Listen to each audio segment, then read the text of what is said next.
Alright class. तो अच्छा, कल हम लोग क्या डिस्कस कर रहे थे? कल हम लोग intensity distribution on the screen in YDAC देखा था। दैट मीन्स अगर इक्वी विड्थ YDAC में अगर हम स्लिट की बात करते हैं, जैसे यहाँ पे let us suppose, okay, so this is the setup, ये जो है this is the width of slit, है ना, ये विड्थ है इसकी, this is the width of slit. अच्छा, यहां से लाइट आके मान लो कोई भी P पॉइंट पे इंटरफेरेंस कर रहा है, मैक्सिमा मिनिमा ये सब फॉर्म हो रहा है, ठीक है। अगर इसकी इंटेंसिटी I0 थी, इसकी इंटेंसिटी I0 थी, तो मैक्सिमा का इंटेंसिटी क्या होता था? अगर हम सेंट्रल मैक्सिमा पे सपोज बात कर रहे थे तो 4I0 होता था, ओके, एंड मिनिमा पे इंटेंसिटी 0 होती है, ये बात समझ लो, ठीक है। तो एक बात, कल भी मैंने जो आपको PDF सेंड किया था, शायद आप लोगों ने उसमें देखा होगा या नहीं देखा होगा, लास्ट में एक नोट करके बताया था कि intensity of light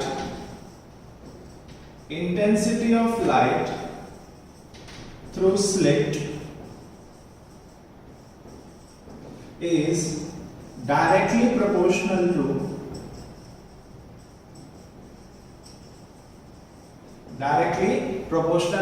width of slit, ठीक है। अच्छा, width क्या है? कार्डबोर्ड था, उसमें अपन ने ब्लेड ऐसे मार दिया था तो वहां पे एक स्लिट बन गई थी। ऑब्वियस सी बात है, स्लिट इज अ ओपनिंग, उसके थ्रू लाइट बाहर निकल रहा है, तो स्लिट की विड्थ जितना ज्यादा बढ़ाओगे उतना ज्यादा लाइट बाहर आएगा, समझ रहे? तो उतनी इंटेंसिटी ज्यादा होगी, समझ रहे हैं आप? ओके, बड़ा ही सिंपल कांसेप्ट है। So the intensity is directly proportional to width, ठीक है। तो intensity width of slit, so intensity width को मान लो कि W से अपन डिनोट कर लेते हैं, तो intensity of light is directly proportional to width of the slit, और ये डायरेक्टली प्रोपोर्शनल होता है एम्पलीट्यूड के स्क्वायर के, आपको पता है। सो यहाँ पर ऐसे भी लिख सकते हैं I1 by I2 is equals to width of first upon width of second, that is equals to A1 square by A2 square, okay. ये PDF में आपके गिवन है, वहां से भी आप नोट कर सकते हो, बस कंसेप्ट आपको क्लियर होना चाहिए। तो चलिए अब हम लोग क्वेश्चन सॉल्व करते हैं। फर्स्ट क्वेश्चन क्या कह रहा है कि YDAC में slit width are in the ratio of 1:4, ठीक है। That means W1 by W2 is 1/4 given है, तो क्या इसको सीधा अपन I1 by I2 लिख देंगे? कोई दिक्कत नहीं होगी।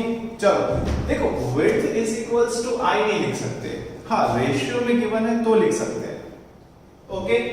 I max upon I min find करना है, तो ये तो आपको अब खुद सॉल्व करना पड़ेगा, ओके।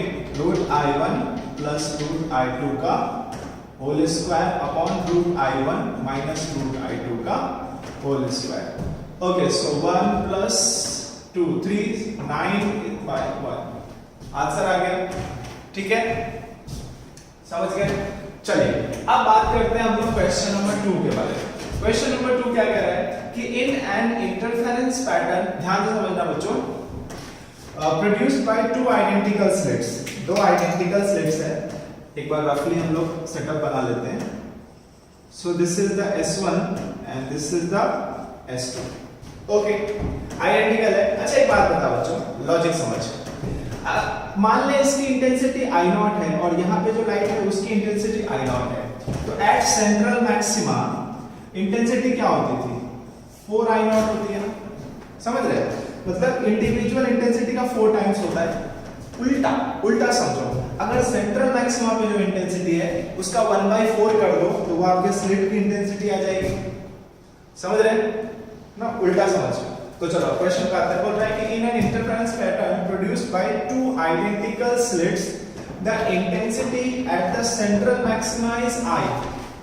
ओ मतलब क्वेश्चन में बोल रहा है कि अब तुम्हारे सेंट्रल मैक्सिमा पे इंटेंसिटी क्या है? I है, तो तुरंत तुमको लॉजिक लगाना है सर यहाँ पे इंटेंसिटी उसका 4 टाइम्स हो जाएगा।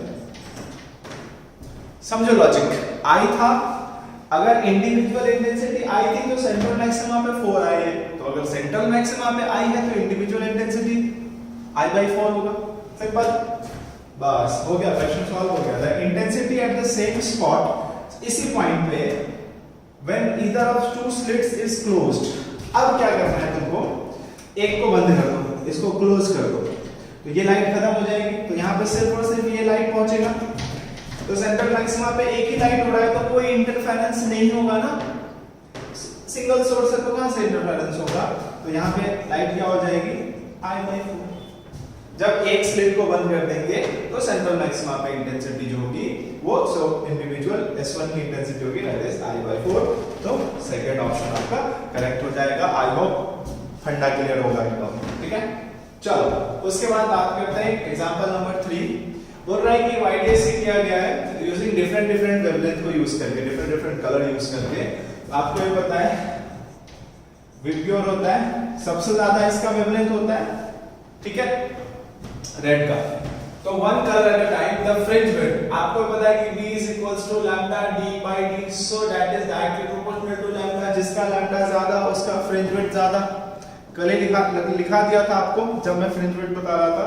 तो सबसे वाइड फ्रिंज किसका बनेगा, रेड का बनेगा, उसके बाद ग्रीन का, फिर blue, red green blue, option D correct हो गया, कुछ भी नहीं है।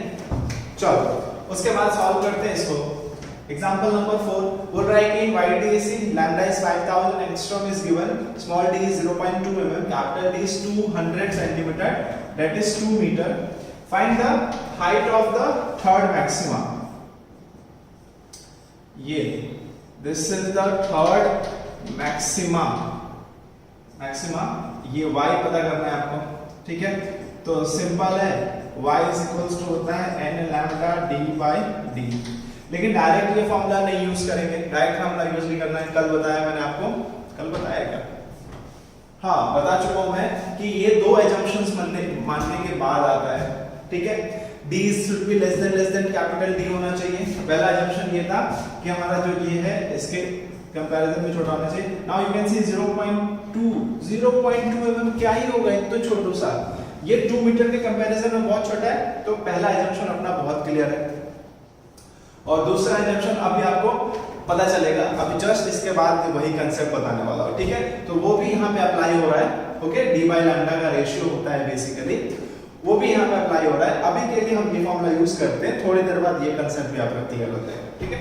सो y is equals to n lambda/d, third है तो 3 into lambda d/d, just put the value 3 into 5000 into 10 raised to minus 10 into 2, 0.2 into 10 raised to minus 3, तो 3 4 3 7, तो ये -3 हो जाएगा, ओके। सो 2 से 2 भी कैंसिल हो गया, सो यहां से ये आंसर आ गया 1.5 सेंटीमीटर। ओके बच्चों, आई होप आपको ये कुछ भी नहीं है इसको बताने जैसा। क्या बताऊं मैं,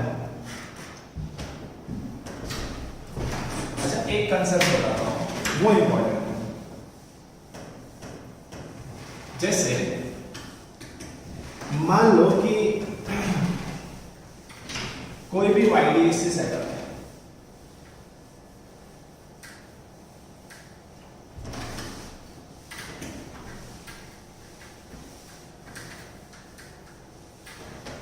जैसे थोड़ा सा हम बात करते हैं अभी, कोई भी YDAC setup, okay, this is S1, this is S2। Let's suppose कि इसके बीच में जो गैप है वो है 3 लैम्डा। सो मैं पूछूं यहाँ पे डेल्टा x क्या होगा, यू विल से 0। इंफिनिटी पे डेल्टा x क्या होगा, you will say sir 3 lambda. Minus infinity पे डेल्टा x क्या होगा, you will say sir 3 lambda. So now you can calculate the number of maxima that is present on the screen. You can also find the number of minimas that is also present on the screen. Okay. अगर मैं आपसे पूछूं कि बेटा इस पूरे setup के लिए the highest order maxima मतलब कौन सा maxima possible है, क्या यहाँ पे fourth maxima possible है? आप बोलोगे नहीं sir, delta x is equals to 3 lambda है, इसका मतलब यहाँ पे max to max third maxima बनेगा, उससे ज्यादा तो बन ही नहीं सकता, ठीक है।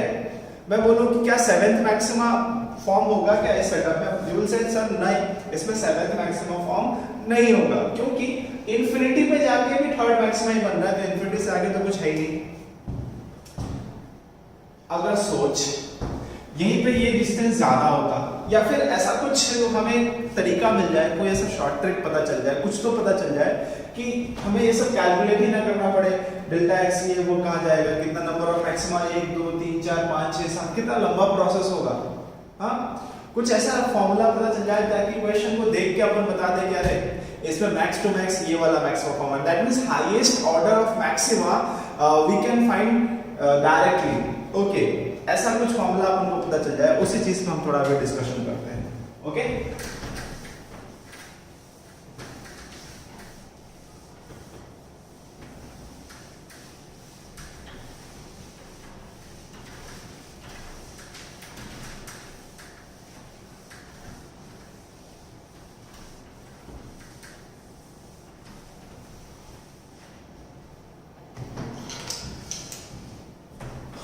okay, we know that note करके लिख लेना, we know that in YDSC setup, okay, for nth maxima, अगर मैं पूछूं कि सेंट्रल मैक्सिमा से nth मैक्सिमा की हाइट कितनी होगी, सो आप लोग क्या पता डायरेक्ट लिख दोगे y is equals to n lambda t by d या n times बीटा लिख सकते हैं ना। But you can not use this formula directly because ये फॉर्मूला मैंने डिराइव किया था दो एजम्पशंस मानने के बाद। क्या था, जैसे ये अपना सेटअप है, this is s1, this is s2, the gap is small d, this is capital D। All right, कहीं पे कोई भी पॉइंट है, let's suppose this is point P and this is your y। Okay, इसको theta अपन ने माना था। अब देखो हियर पहला एजम्पशन क्या था हमारा, एजम्पशन नंबर 1 ये था कि d should be less than capital D। अगर ये है ओके, ये जो d है ये इसके कंपैरिजन में बहुत छोटा है, देन तुम लोग path difference delta is equals to d sin theta use करने का लाइसेंस मिल जाता है। This is the first assumption. अगर ये ऐसा नहीं है क्वेश्चन में तो भी मैंने आपको बताया था, फिर तो आपको ज्योमेट्रिकली यहाँ पे पाथ डिफरेंस फाइंड करना पड़ेगा। लेकिन अगर d लेस देन d है तो डायरेक्ट हम यहाँ पे delta x is equals to d sin theta. इसके बाद फिर हम एक और एजम्पशन लगा देते हैं, एजम्पशन नंबर 2। क्या कि if theta is very small, okay, कौन, ये देखो थीटा कब छोटा होगा तुम बताओ, ये एक ट्रायंगल है, ओके, इस ट्रायंगल में ये एंगल कब छोटा होगा, जब ये y बहुत छोटा हो जाए, है ना। सो अगर ये y बहुत छोटा है तो ये एंगल बहुत कम हो जाएगा, दैट मींस इसका मतलब ये होगा कि y should be less than capital D। ये this is the assumption, y should be very less as compared to the distance of screen from the slit plane। तो क्या लिखते थे हम लोग, sin थीटा को approximately tan थीटा लिख देते थे और tan थीटा का वैल्यू यहां से क्या लिखेंगे, y by d। ओके, तब अपन डेल्टा x को d sin थीटा को यहां पे y by d लिख देते।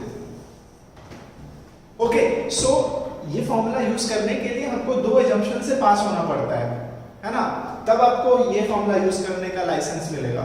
You can not use directly, ऐसा नहीं है कि सीधा लेके निकल गए, ऐसा नहीं है, ठीक है। तो दो assumption, d should be less than capital D and y should be less than D। अब आओ वापस, चलो, तो इसका मतलब अगर तुम ये फॉर्मूला यूज कर रहे हो, इफ यू आर, मतलब कोई भी अगर गाड़ी चला रहा है तो इसका मतलब उसके पास लाइसेंस है, ठीक है ना। सो मतलब हम ये फॉर्मूला यूज कर रहे हैं, इसका मतलब आपने दोनों एजम्पशंस को मान लिया है। अच्छा, here y should be less than capital D, ये एजम्पशन आपने मान रखा है।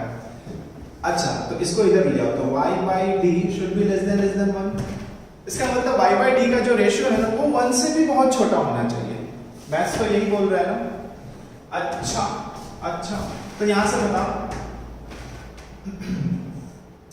So from equation 1, okay, y by d का वैल्यू क्या हो जाएगा, y by d that is equals to n lambda by d, ये 1 से छोटा होना चाहिए, ठीक है, because the value of y by d is what n lambda by d ना, so if y by d is less than 1 that obviously n lambda by d should be also less than 1. थोड़ा सा और इसको simplify करते हैं. आपको अभी ऐसा लगेगा कि सर ये क्या ही बता रहे हैं, लेकिन आपका कंसेप्ट क्लियर कर दूंगा मैं. देखो, so y by d that is equals to n by lambda को नीचे ले चलो, d by lambda should be less than 1. ठीक है, छोटा ब्रैकेट रखो. ओह, हियर हम लोग ये बोल सकते हैं कि n by d by lambda 1 से बहुत छोटा होना चाहिए. सिंपल मैथ्स कर रहा हूं और कुछ नहीं कर रहा हूं. ठीक है, चलो इसको क्रॉस मल्टीप्लाई कर दो, तो n should be less than d by lambda. ये याद रखना हमेशा. What is n? Now the question is कि what is n?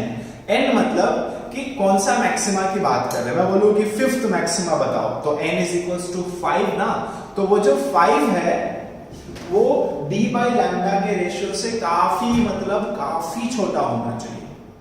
ठीक है, समझ गए. अगर n इससे छोटा नहीं है, ओके, सो इफ यहां पर लिख लेंगे, if n becomes comparable to d by lambda, then we cannot use, तो हमारा लाइसेंस वैलिड नहीं रहेगा इक्वेशन 1. तो हम इक्वेशन 1 को यूज नहीं कर सकते. then we have to find delta x is equals to d sin theta using this formula.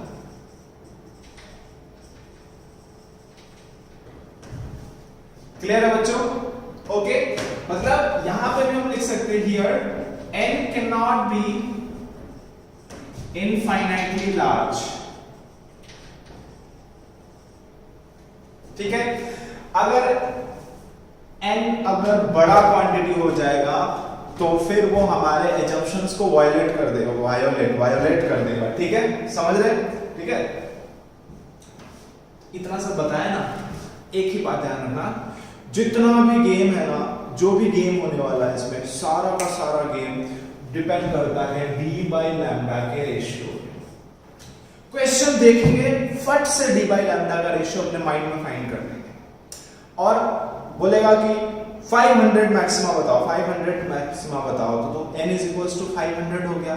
तो हम कंपेयर करेंगे कि अरे साला ये जो 500 है वो d बाई लैम्डा से कंपेरेबल है या उसके रिलेशन में बहुत छोटा है. ठीक है, और अगर बहुत छोटा हुआ तो फटाक से ये फॉर्मूला यूज करके हम लोग बता देंगे. अगर नहीं होगा तो कैसे करेंगे वो भी मैं आपको बताऊंगा. एक क्वेश्चन कराऊंगा, सारा डाउट क्लियर. तो चलिए, ये समझ गए? ओके, नोट करना चाहते हो तो नोट कर सकते हो. अब बात करते हैं highest order of interference fringes. मतलब स्क्रीन पे मैक्सिमा तो बनेगा, लेकिन मैक्सिमम कौन सा मैक्सिमा बन सकता है, हाईएस्ट ऑर्डर कितना हो सकता है, उसी चीज की बात करते हैं. Highest order of interference fringes. Okay, first highest order of maxima. Maxima की बात होगी, सिंपल यहां पे लिख देना highest order maxima on screen in YTAC should be calculated by d by lambda का ग्रेटेस्ट इंटीजर. ब्रैकेट लगा रहे, जो मैथ्स के स्टूडेंट है उनको तो पता होगा ग्रेटेस्ट इंटीजर क्या होता है. ठीक है, जो बायो के स्टूडेंट है उसको मैं बता देता हूं कि ग्रेटेस्ट इंटीजर क्या है. ये d बाई लैम्डा का जो ब्रैकेट लगाया है ना, ये स्पेशल है. ओके, वैसे GI लिखते नहीं है, मैं आपको समझाने के लिए, क्योंकि आप बायो के स्टूडेंट भी इसको देख रहे हैं, तो ग्रेटेस्ट इंटीजर मैंने लिख रखा है. ठीक है। हियर यहां लिख देता हूं, here what is this, this is the greatest integer function. And what is this greatest integer function, नाम से पता चल रहा है इंटीजर, यहाँ पे फ्रैक्शन में पॉइंट में नहीं चाहिए होगा इसको, हमारा फाइनल आंसर इंटीजर में आना चाहिए। सो एग्जांपल की बात करते हैं, कहीं पे भी ऐसा हो x दिस, समझने के लिए मैं यहाँ पे gi लिख देता हूँ, ग्रेटेस्ट इंटीजर। ओके, इसका मतलब होगा कि highest integer which is less than or equals to x। मतलब समझ जाते हैं कि अगर यहाँ पे 1.2 लिखा हुआ है, पॉइंट में है, फ्रैक्शन में है, तो इसका जो वैल्यू है ना वो एक इंटीजर होगा। ओके, और वो हाईएस्ट वैल्यू होगा। 1.2 के पास में इंटीजर क्या हो सकता है, 0 भी एक इंटीजर है, 1 भी इंटीजर है और 2 भी इंटीजर है। ठीक है, तो हमें हाईएस्ट लेना है, तो आप बोलोगे 2 नहीं ले सकते, क्योंकि 1.2 से ज्यादा नहीं हो सकता, वो 1.2 के इक्वल हो सकता है या उससे कम, तो कौन होगा 1 एक इंटीजर है। समझ गए? और बताता हूं 1.9 क्या होगा, ग्रेटेस्ट इंटीजर 1, 2 तो ले ही नहीं सकते, 2 1.9 से ज्यादा हो गया, तो 2 नहीं है, तो इसका इंटीजर क्या होगा 1 होगा फिर। ठीक है, और 0.8 ग्रेटेस्ट इंटीजर क्या होगा 0। ओके, मैथ्स के स्टूडेंट्स सोचोगे सर क्या पढ़ा रहे हैं, हाँ उनको तो सब आता है। 3.2 का ग्रेटेस्ट इंटीजर 3, 101.3 का ग्रेटेस्ट इंटीजर 101। समझ गए? यही होता है, तो आपको ये याद रखना है। हाईएस्ट ऑर्डर मैक्सिमा कैसे फाइंड करेंगे, d बाय लैम्डा का greatest integer. Okay,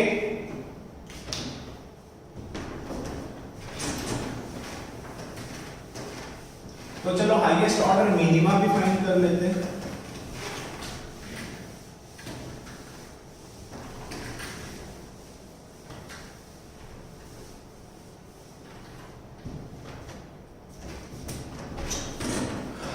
highest order minima on screen in YDSC, that is equals to होगा d by lambda plus half का ग्रेटेस्ट इंटीजर। बस ये दो फॉर्मूला आपको याद रखना है। अच्छा, थर्ड पॉइंट, सो बताओ टोटल नंबर ऑफ मैक्सिमा कितना होगा। Total number of maxima present on screen. Suppose करते हैं कि इसका वैल्यू आया 6, मतलब max to max 6th maxima possible है, उससे ज्यादा नहीं।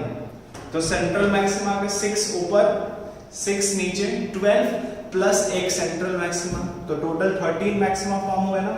So total number of maxima हो जाएगा d बाय लैम्डा का ग्रेटेस्ट इंटीजर इंटू 2, ठीक है, प्लस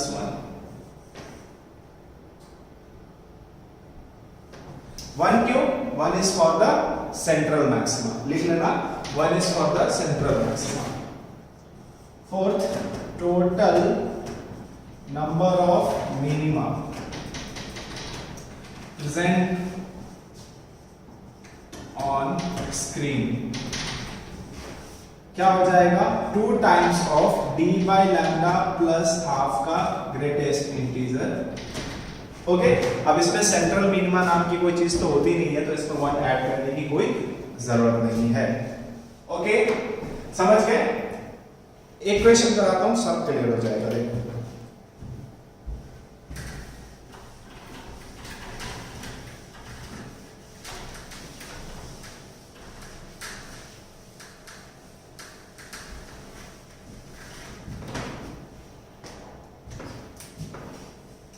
पहले हम लोग अपने ट्रेडिशनल मेथड से सॉल्व करेंगे। सपोज करते हैं this is S1, this is S2 okay, और उसके बीच में गैप है 3.8 लैम्डा। ऑलराइट, चलो इसमें हम लोग फाइंड करते हैं। अभी अपन को ये फॉर्मूला याद नहीं, भूल जाओ इसको। Number of maxima, number of minima, highest order कौन सा मैक्सिमा फॉर्म होगा वो पता करते हैं, हाईएस्ट ऑर्डर कौन सा मिनिमा फॉर्म होगा वो पता करते हैं।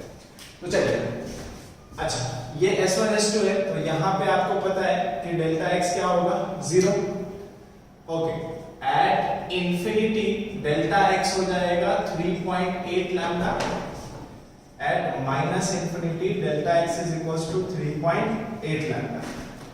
ओके, तो यहां पर 0 है, तो यहां होगा लैम्डा 2 लैम्डा और ये 3 lambda. Again lambda 2 lambda 3 lambda. सो हाईएस्ट ऑर्डर मैक्सिमा क्या हुआ?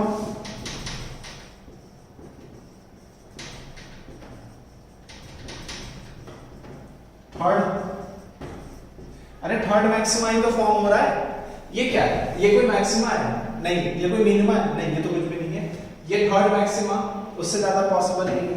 अच्छा, highest order minima,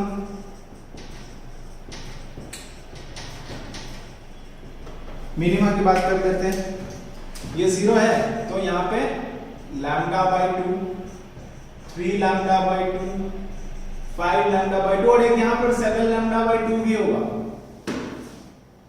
okay, similarly lambda by 2, 3 lambda by 2, 5 lambda by 2 और 7 लैम्डा बाय 2। तो first minima, second minima, third minima और फोर्थ मिनिमा। तो highest order of minima क्या हुआ? Fourth. Okay, total number of maxima, now you can see, एक तो central maxima है यहां पे 1 2 3 4 5 6 7। Okay, total number of minima. अभी कोई फॉर्मूला यूज नहीं किया है।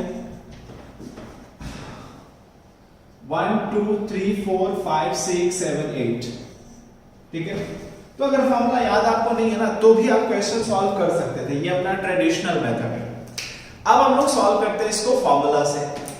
चलो, फॉर्मूला क्या कह रहा है कि सबसे पहले तुम d बाई लैम्डा का रेशियो निकाल लो।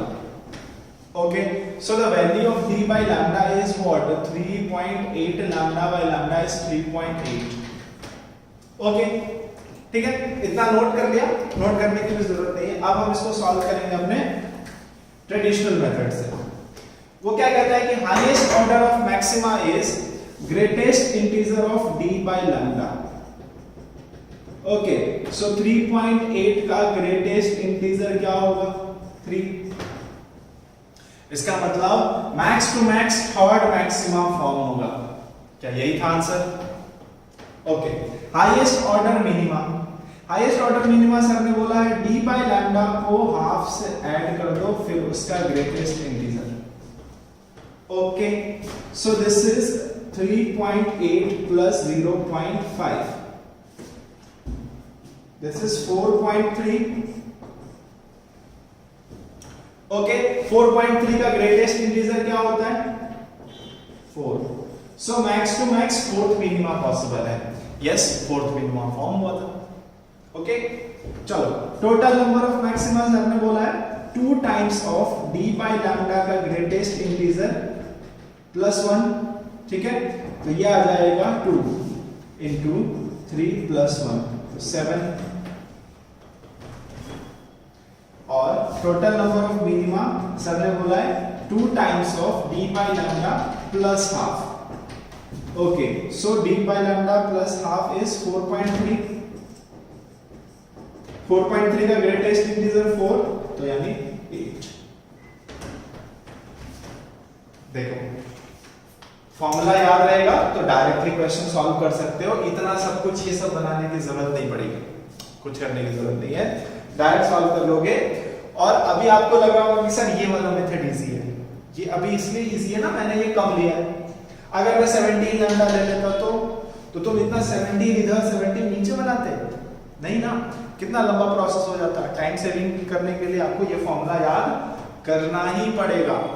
तो आई होप आपको समझ में आ गया होगा कि अब YDSC सेटअप में हम लोग कौन सा मैक्सिमम मैक्सिमा बन सकता है, कौन सा मैक्सिमम मिनिमा बन सकता है, कितने नंबर ऑफ मैक्सिमास फॉर्म होंगे, कितने नंबर ऑफ मिनिमास फॉर्म होंगे, कब हम लोग फॉर्मूला यूज अप्लाई करेंगे, कौन सा एजम्पशन लगेगा नहीं लगेगा, ये सब आपको समझ में आ गया है। और ज्यादा क्वेश्चन प्रैक्टिस करेंगे और ज्यादा चीजें क्लियर होंगी। ठीक है ना बच्चों?